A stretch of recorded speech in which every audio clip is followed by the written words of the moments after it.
اور پھر اللہ رب نے پابند کیا ہے ان مؤجرین کو بھی جو کسی کو مزدوری پہ رکھتے ہیں، وہ بھی اپنے اس مزدور کا خیال رکھیں، ان کے حقوق کا خیال رکھیں، ان سے کام بھی اسی مطابق لیں اور ان کو مزدوری بھی اسی مطابق دیں، ان کی مزدوری کے اندر کمی نہ کریں، ان کے ساتھ احسان والا معاملہ کریں، اگر ان سے وہ خطا ہو بھی جائے اس کے ساتھ معافی اور تلافی والا معاملہ کریں۔ رسول اللہ صلی اللہ علیہ وسلم نے فرمایا کہ جو لوگ ان کی مذمت فرمائی ہے، جو لوگ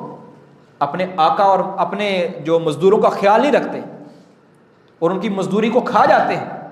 ان کی مذمت کے اندر رسول اللہ صلی اللہ علیہ وسلم نے فرمایا، صحیح بخاری کی حدیث ہے اور یہ حدیث قدسی، اللہ تعالیٰ خود فرماتے ہیں کہ 3 طرح کے بدبخت ایسے ہوں گے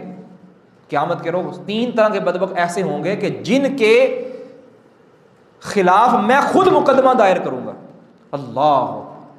جن کے خلاف اللہ مقدمہ کرے گا،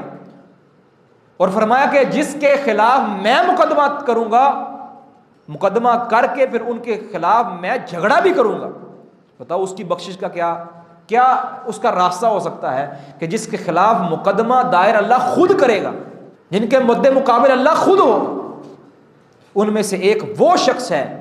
کہ جس نے کسی شخص کو مزدوری پر رکھا، اس سے کام تو پورا لیا لیکن اس کی مزدوری کھا گیا، اس کی مزدوری نہیں دی۔